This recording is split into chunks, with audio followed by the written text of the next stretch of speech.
corps sans vie inondent tes rues. Les corps putréfiés couvrent entièrement tes forêts. De fausses communes s'entremêlent dans ton sang. Tu as vu tes fils et tes filles massacrés et enfouis dans la terre sans dignité. Et totalement délaissés, tu pleures ta progéniture qui depuis plusieurs siècles fut décimée. Tes oppresseurs t'ont enlevé ta jolie tunique. Ils se sont emparés de tes diadèmes de force et violenté tout ton corps avec une brutalité implacable et une haine indicible, afin que personne ne puisse te reconnaître.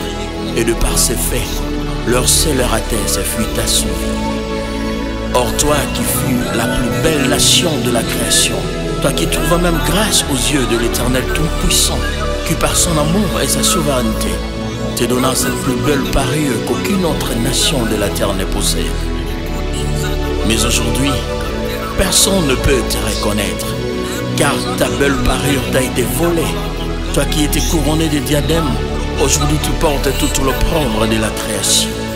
Habillé de sacs et de cendres, tu pleures tes fils et tes filles, les uns assassinés et les autres forcés à te quitter pour aller chercher refuge ailleurs. Toi qui aimais écouter les sons de la voix de tes fils et de tes filles, mais aujourd'hui encore sur toi ne retentissent que de cliquetis des armes. De laisser et abandonner, tout seul, tu fais ton deuil. Quel malheur! Qui s'élèvera pour toi? Qui plaidera à ta cause devant le tribunal de ces mondes qui sont gérés par des criminels sous les apparences des juges? Élevés en dignité, avec des fortunes colossales, déconnectés de la réalité, ils t'ont regardé comme une proie.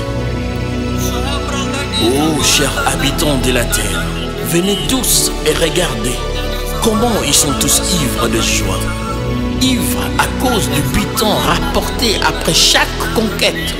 Ivres à cause de richesses rapportées après chaque évasion. Bien qu'avec de sang innocents dans leurs mains, ils ne refusent pas de se réjouir.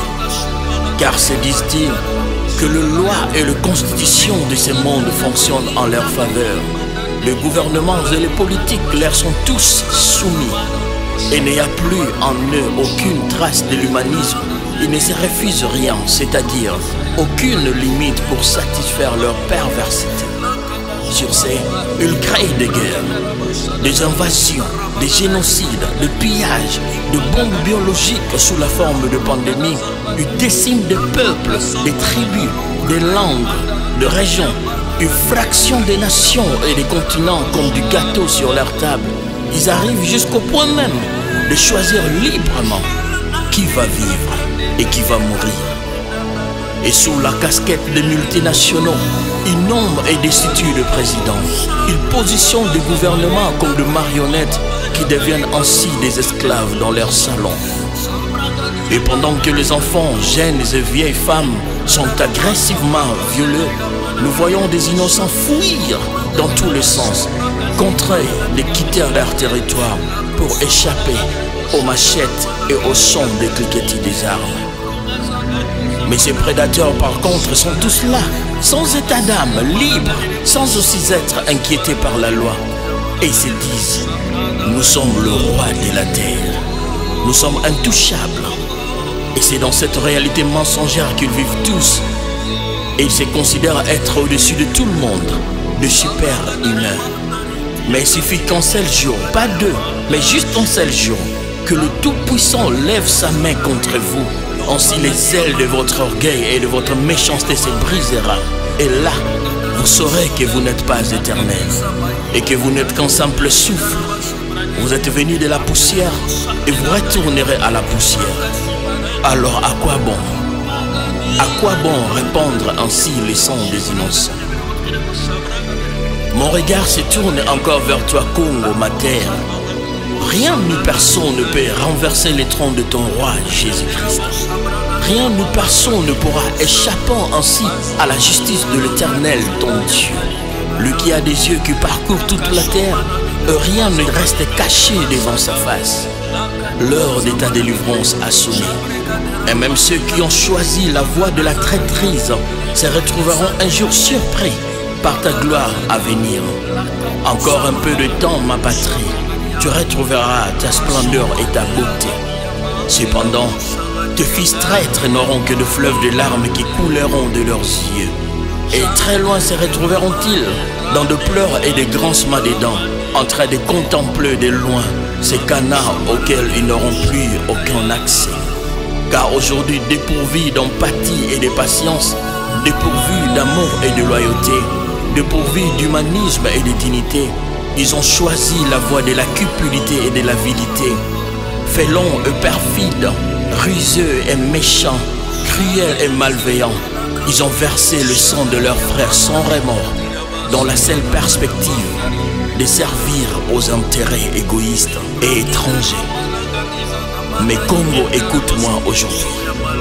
Ton salut arrive, tout le verra, car ton roi marche vers toi comme un lion, tout le verra. Ton opprobre disparaîtra du milieu de toutes les nations de la terre, tout en sera témoin. Tu retrouveras bientôt ta belle parure, tout la verra. Élevé tu seras au-dessus de toutes les nations de la terre, tout le verra. Il n'y aura plus ni ténèbres ni pleurs sur ton sol, tout le verra. Tout comme le soleil s'élève, ton étoile s'élève ainsi sur le monde de l'univers, pour illuminer ainsi par son éclat toutes les nations de la terre. Et les nations qui t'entourent te combattent de fois par jalousie et sans raison, car dépourvues d'intelligence et de sagesse, elles pensent vivre sous ton ombre. Cependant, ton élévation est pour elles aussi un avantage majeur pour un avenir glorieux. Et comme de perroquets récitent-elles toutes sans comprendre que tu es la gâchette du revolver. Et ici, je me pose donc une question. De quoi alors ont-elles peur? Tu es cette nation qu'elles doivent toutes protéger, tout comme les USA pour le continent d'Amérique, l'Allemagne et la Russie pour l'Europe, la Chine et le Japon pour l'Asie, et toi Congo, la fierté du continent africain. Oh Congo, quel privilège d'être ton fils, quel privilège d'appartenir à cette nation à qui le Seigneur créateur des cieux et de la terre a remis son royaume pour qu'elle en donne des fruits. Alors essuie tes larmes dès aujourd'hui, car ton heure a sonné. Les anges qui élèvent des nations pour en faire de grandes puissances, je les ai vus descendre sur toi avec l'arche de l'alliance. Que ton cœur ne se trouble point et qu'il ne s'alarme plus jamais, car la gloire de l'Éternel ton Dieu va se répandre sur toi. Et très bientôt, tout la verra. Que vive ton roi Jésus-Christ, que vive ton peuple, que vive ta nation. Alléluia.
Kaita kalusutu kaima lagida kasutu ramala pintu zanda lagidi mantupuli kintara kayutu malaga diriboshe mapreketa kalaka pokota za malaga diribikai pali yumbi kuntu za magadu pakala kayata lebrosa kaise kitigen milida balaga maprokutu zuri mainda lakayu ribida gadiriboshe marodos kaisa katu ya palagata rabadadada rompa kaitu da cante le frechetura codere moshada brota da nene raduza da galada rota kasuda gabalagi diribo shikin kanta zunda lunku di singa la kunta da paragita da bashabada ya rokazo madega de rabashe foto mapreke takala sakatui kanizi dige ya balagida lunku do sonto gadari bashaga da la da ropala kala sakadorobosha. Hosanna, Hosanna, Hosanna, Hosanna, Hosanna, Hosanna, Hosanna. Shabragado soto kaiti kidaya kandu mandu intera bashabrage dirbo shagadara basaya. Tout est accompli.